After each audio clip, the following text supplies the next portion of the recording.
அண்ணாமலை எழுதிய கடிதம் எதிரொலி. மோடி அமித்ஷா விடுத்த அவசர அழைப்பு. தனி விமானத்தில் டெல்லி பறந்த அண்ணாமலை. இன்று முக்கிய பொறுப்பு வழங்கப்படுகிறது. கொண்டாட்டத்தில் அண்ணாமலை ஆதரவாளர்கள். வணக்கம் நண்பர்களே.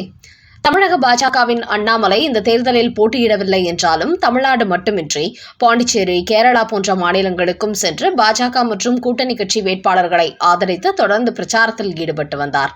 அதோடு கோவையில் அதிமுக வேட்பாளர் SP வேலுமணி, பாஜக வேட்பாளர் வானதி ஸ்ரீனிவாசன் ஆகியோர் வேட்புமனு தாக்கல் செய்தபோது அண்ணாமலையும் பங்கேற்றார். அந்த நிகழ்ச்சியில் ஆவேசமாக பேசினார்.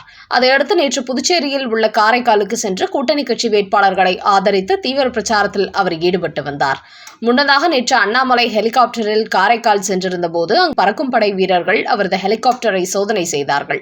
சோதனைக்கு பிறகு ஹெலிகாப்டரில் எதுவும் இல்லை என்று அறிவிக்கப்பட்டது. இப்படி அண்ணாமலை காரைக்கால் பிரச்சாரத்தில் ஈடுபட்டிருந்த போது டெல்லியிலிருந்து அவருக்கு அவசர அழைப்பு வந்திருக்கிறது. பாஜகவின் தேசிய தலைவர் நிதின் நபின் உடனடியாக டெல்லி வந்து பிரதமர் மோடி, அமித்ஷாவை சந்திக்குமாறு அழைப்பு விடுத்திருக்கிறார். இதனால் தனது பிரச்சாரத்தை விட்டுவிட்டு நேற்று இரவு 7:30 மணிக்கு சென்னையிலிருந்து தனி விமானத்தில் டெல்லிக்கு புறப்பட்டுச் சென்றுள்ளார் அண்ணாமலை. இதுகுறித்து பாஜக வட்டாரங்களில் வெளியாகியுள்ள ஒரு செய்தியில், பிரதமர் மோடி, அமித்ஷாவின் அழைப்பின் பேரில் அண்ணாமலை டெல்லி சென்றுள்ளார். ஏற்கனவே தமிழக அரசியல் நிலவரம், கூட்டணி கட்சிகள் நிலவரம், தொகுதி பங்கீடு குறித்து அண்ணாமலை தேசிய தலைவருக்கு கடிதம் எழுதியிருந்தார். அந்த கடிதத்தில் நான் ஏன் இந்த தேர்தலில் போட்டியிடவில்லை என்பது குறித்தும் அவர் விளக்கம் கொடுத்தார். அதோடு தனது மாநில தலைவர் பதவி காலம் முடிந்து ஓராண்டு ஆகியும் தனக்கு இதுவரை எந்த புதிய பொறுப்பும் தேசிய பாஜக அறிவிக்காததன் காரணம் என்ன என்று தனது வருத்தத்தையும் அவர் பதிவு செய்திருந்தார். இப்படியான நிலையில்தான் நேற்று அண்ணாமலைக்கு டெல்லியிலிருந்து அவசர அழைப்பு வந்திருக்கிறது. அவருக்கு தேசிய அளவில் முக்கிய பொறுப்பு வழங்குவதற்காகவே அழைப்பு விடுத்துள்ளார்கள் என்று கூறும் அண்ணாமலையின் ஆதரவாளர்கள், அது மட்டுமின்றி தற்போது அண்ணாமலை களத்தில் இறங்கி பிரச்சாரம் செய்து வருவதால் தேசிய ஜனநாயக கூட்டணி கட்சிக்கு வெற்றி வாய்ப்பு எப்படி உள்ளது, மக்களின் மனநிலை என்ன என்பதை குறித்து அண்ணாமலையிடத்தில் நேரடியாகவே விசாரிக்கவும் இந்த சந்திப்பை மோடியும் அமித்ஷாவும் நடத்துவதாகவும் கூறுகிறார்கள். முக்கியமாக அண்ணாமலை தனக்கு எந்த பதவியும் கொடுத்து டெல்லி மேலிடம் அங்கீகரிக்கவில்லை என்கிற ஒரு மனக்குறையை வெளிப்படுத்தி இந்த தேர்தலை அவர் புறக்கணித்து விட்டதாகவும் கூறுகிறார்கள். அதனால் இதுபோன்ற விவகாரங்களை கருத்தில் கொண்டுதான் அண்ணாமலைக்கு டெல்லி மேலிடம் அவசர அழைப்பு விடுத்திருப்பதாகவும் கூறுகிறார்கள். அதனால் டெல்லி சென்றிருக்கும் அண்ணாமலைக்கு தேசிய அளவிலான புதிய பொறுப்பு இன்றே கூட வழங்கப்படலாம். அது குறித்த அறிவிப்பு இன்று வெளியாகும் என்றும் அண்ணாமலையின் ஆதரவாளர்கள் தெரிவிக்கிறார்கள். அடுத்த செய்தி. சாத்தான்குளம் தீர்ப்பு எதிரொலி. தமிழக போலீசாருக்கு போடப்பட்ட புதிய தடை உத்தரவு. சாத்தான்குளத்தில் அப்பா மகன் காவல் நிலையத்தில் அடித்து கொலை செய்யப்பட்ட வழக்கில் அதில் சம்பந்தப்பட்ட 9 போலீசாருக்கும் மதுரை மாவட்ட நீதிமன்ற இரட்டை தூக்கு தண்டனை விதித்திருப்பது காவல்துறை வட்டாரத்தை அலறவிட்டுள்ளது. குறிப்பாக போலீசாரை பொறுத்தவரை விசாரணை என்பதன் பெயரில் அடித்து துன்புறுத்தி குற்றவாளிகளை கொலை செய்வதை வாடிக்கையாக்கிவிட்டார்கள். அதன் காரணமாகவே தற்போது தமிழகத்தில் உள்ள அனைத்து காவல்துறைக்கும் ஒரு கட்டுப்பாடு விதிக்கப்பட்டுள்ளது. அதில் தமிழ்நாடு முழுக்க உள்ள காவல் நிலையங்களில் விசாரணையின் போது இரும்பு கம்பிகள், பிளாஸ்டிக் குழாய்களை போலீசார் பயன்படுத்தக்கூடாது என்று உத்தரவு பிறப்பிக்கப்பட்டுள்ளது. டெக்னாலஜி வளர்ந்துவிட்ட இன்றைய காலகட்டத்தில் ஒருவரை அடித்துதான் உண்மையை வரவழைக்க முடியும் என்கிற அவசியமில்லை. அதற்கு எத்தனையோ வழிகள் உள்ளது. அதோடு குற்றம் சாட்டப்பட்ட நபர்களை போலீசார் அடிப்பதற்கு காவல்துறைக்கு எந்த அதிகாரமும் கொடுக்கப்படவில்லை. அதனால் இனிவரும் காலங்களில் இன்ஸ்பெக்டர், DSPக்குள் அனுமதியின்றி எந்த காவலர்களும் லத்தி, இரும்பு கம்பியை கையில் எடுக்கவே கூடாது. குற்றவாளிகள் வாயிலிருந்து உண்மையை வரவழைக்க அதிநவீன டெக்னாலஜியை பயன்படுத்த வேண்டும். இதுபோன்ற அடித்து துன்புறுத்துவதை விட்டுவிட வேண்டும் என்று தமிழக காவல்துறை உத்தரவிட்டுள்ளது. இதன் காரணமாகவே தமிழ்நாடு முழுக்க உள்ள காவல் நிலையங்களில் வைக்கப்பட்டிருக்கும் பிளாஸ்டிக், இரும்பு கம்பிகள் அதிரடியாக அகற்றப்பட்டு வருகிறது. இனிமேல் இந்த உத்தரவை மீறி போலீசார் தாக்குதல் நடத்தினால் அவர்கள் மீது அதிரடி நடவடிக்கை பாயும் என்றும் எச்சரிக்கை விடுக்கப்பட்டுள்ளது. அடுத்த செய்தி. கட்சி அதிகாரத்தில் பங்கு தர மறுத்ததால் வெடித்த மோதல். மு.க. ஸ்டாலினின் பெயரையே உச்சரிக்காத ராகுல் காந்தி.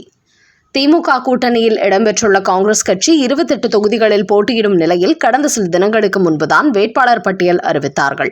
ஆனபோதும் இன்னமும் அந்த கட்சியினர் தீவிரமான பிரச்சாரத்தில் ஈடுபடவில்லை. குறிப்பாக இந்த முறை காங்கிரஸ் கட்சியை வெற்றி பெறவிடக்கூடாது என்று திமுக புள்ளிகளே திட்டம் தீட்டி வருவதால் காங்கிரஸ் நிர்வாகிகள் கலவரத்தில் இருக்கிறார்கள். குறிப்பாக காங்கிரஸ் MP மாணிக்கம் தாக்கூர் காங்கிரஸுக்கு எதிராக திமுக நிர்வாகிகள் எப்படியெல்லாம் செயல்படுகிறார்கள் என்பதை உடனுக்குடன் ராகுல் காந்திக்கு தெரியப்படுத்தி வருகிறார். அதனால்தான் அதன் பிறகு தமிழ்நாட்டுக்கு வந்து ஒருமுறை கூட மு.க. ஸ்டாலினை ராகுல் காந்தி சந்திக்கவில்லை என்கிறார்கள். அதோடு பாண்டிச்சேரிக்கு வருபவர் தமிழ்நாட்டுக்கு வராமல் செல்வதால் மு.க. ஸ்டாலினும் அவர் மீது கடுமையான அதிருப்தியில் இருப்பதாக கூறுகிறார்கள். குறிப்பாக பிரச்சாரத்தின் போது திமுக மற்றும் மு.க. ஸ்டாலினின் பெயரையே ராகுல் காந்தி சொல்லவில்லையாம். இந்த நிலையில் கடந்த மக்களவைத் தேர்தலின் போது ராகுல் காந்திக்காக நாங்கள் தீவிரமான பிரச்சாரம் செய்தோம். ஆனால் இப்போது மு.க. ஸ்டாலினை முதலமைச்சராக முன்னிறுத்தி நடக்கும் இந்த தேர்தலில் கூட்டணியில் இருக்கும் முக்கிய கட்சியான காங்கிரஸ் இப்போது வரை பரப்புரையில் ஈடுபடவில்லை.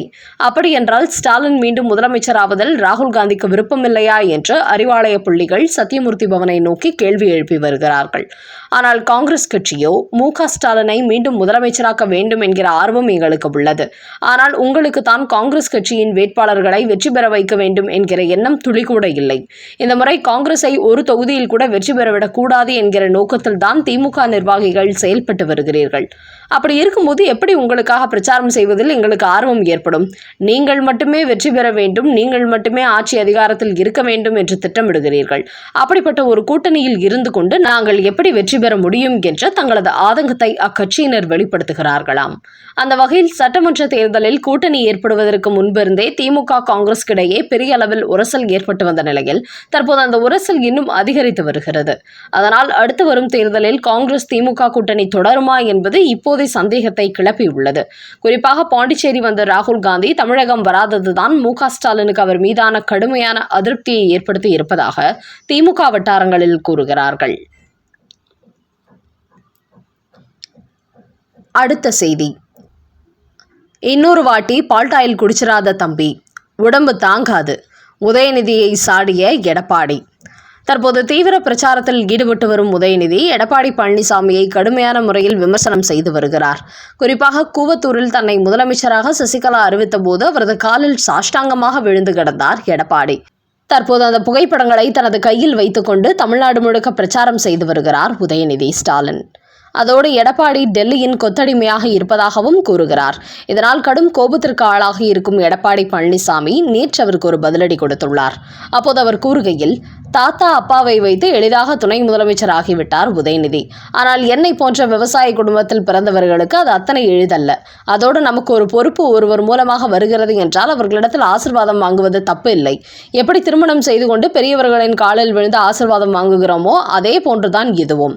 அப்படிதான் எனக்கும் முதலமைச்சர் பதவி கிடைத்த போது அவர் காலில் விழுந்து ஆசி பெற்றேன் என்று கூறியுள்ள எடப்பாடி பழனிசாமி, இப்படி தொடர்ந்து மரியாதை குறைவாக உதயநிதி பேசிக்கொண்டு வந்தால் நானும் அவரை பற்றி பல தகவல்களை வெளியே சொல்ல வேண்டியதிருக்கும். இவர் யாருக்காக சென்னையில் கார் ரேஸ் நடத்தினார், யாருக்கெல்லாம் வெளிநாடுகளில் வீடு வாங்கி கொடுத்தார் என்பது குறித்து பல சீக்ரெட் ஆதாரங்கள் என்னிடத்தில் உள்ளது. அப்படி நான் வெளியிட்டால் இன்னொரு முறை தம்பி உதயநிதி பால்டாயில் குடிக்க வேண்டிய சூழல் ஏற்படும். மீண்டும் அவர் அதை குடித்தால் அவரது உடம்பு தாங்காது என்று நினைக்கிறேன். அதனால் அவர் உடம்பை கவனமாக பார்த்து கொள்ளுமாறு கேட்டுக்கொள்கிறேன். இதுபோன்று தேவையில்லாமல் பேசிக் கொண்டிருந்தால் நானும் பதிலடி கொடுக்க வேண்டி வரும். தம்பி உதயநிதி மீண்டும் பால்டாயில் குடிக்க வேண்டியது வரும் என்று ஒரு பதிலடி கொடுத்திருக்கிறார் எடப்பாடி பழனிசாமி. அரசியல்வாதிகளை விட்டுவிட்டு அப்பாவி மக்களை மட்டும் பிடிக்கும் தேர்தல் பறக்கும் படை. தற்போது தமிழகத்தில் சட்டமன்ற தேர்தல் நெருங்கிக் கொண்டிருக்கும் நிலையில் ஆளும் கட்சியான திமுக தமிழ்நாடு முழுக்க பணப்பட்டுவாடா, பரிசு பொருள் பட்டுவாடா நடத்திட்டு வராங்க. இது பப்ளிக்காவே நடத்திட்டு வருது. குறிப்பா காவல்துறையினர் இதை கண்டுகொள்வதே இல்லை. அதே சமயம் தேர்தல் பறக்கும் படையினர் சாலைகளில் செல்லும் அப்பாவி மக்களை பிடித்து சோதனைகளில் ஈடுபட்டு வராங்க. இந்த நேரத்துல திருப்பூர் மாவட்டம் பல்லடம் பகுதியில் உள்ள திமுக மாவட்ட செயலாளர் செல்வராஜ் என்பவர் அந்த வட்டார மக்களை வீடு வீடாக சென்று சந்தித்து தங்களுக்கு வாக்களிக்குமாறு சொல்லி ஒரு ஓட்டுக்கு 2000 ரூபாய் கொடுத்துட்டு வராராம். திமுக பிரச்சாரத்துல கலந்து கொண்டால் மேலும் 500 ரூபாய் தருவதாய் சொல்லி வெளிப்படாகவே பணப்பட்டுவாடா செய்துட்டு வரார். அதோட கிராமங்கள்ல அவரை வரவேற்கும் பொதுமக்களுக்கு தலா 200 ரூபாய் பட்டுவாடா செய்கிறார். இது எல்லாமே போலீசார் முன்னிலையிலேயே நடப்பதா பொதுமக்கள் குற்றம் சாட்டுகிறார்கள். இது குறித்து சமூக ஆர்வலர்கள் பலரும் வீடியோ எடுத்து சோசியல் மீடியாவில் பதிவிட்டு வராங்க. தேர்தலுக்காக நியமிக்கப்பட்டிருக்கும் பறக்கும் படையினர் அப்பாவி மக்கள் ஏதேனும் முக்கிய செலவுக்காக பணம் கொண்டு சென்றால் அவர்களை மடக்கி பிடிக்கிறார்கள். ஆனால் இதுபோன்று அரசியல் கட்சியினர் வெளிப்படையாகவே மூட்டை மூட்டையாக பணத்தை கொண்டு வந்து பொதுமக்களுக்கு பட்டுவாடா செய்யப்போது மட்டும் அதை கண்டுகொள்ள மறுக்கிறார்கள். தமிழ்நாட்டில் தேர்தல் பறக்கும்படை என்ற ஒன்று இருக்கிறதா, இல்லை குரட்டை விட்டு தூங்குகிறார்களா என்று பொதுமக்கள் இதை கடுமையாக விமர்சிக்கிறார்கள்.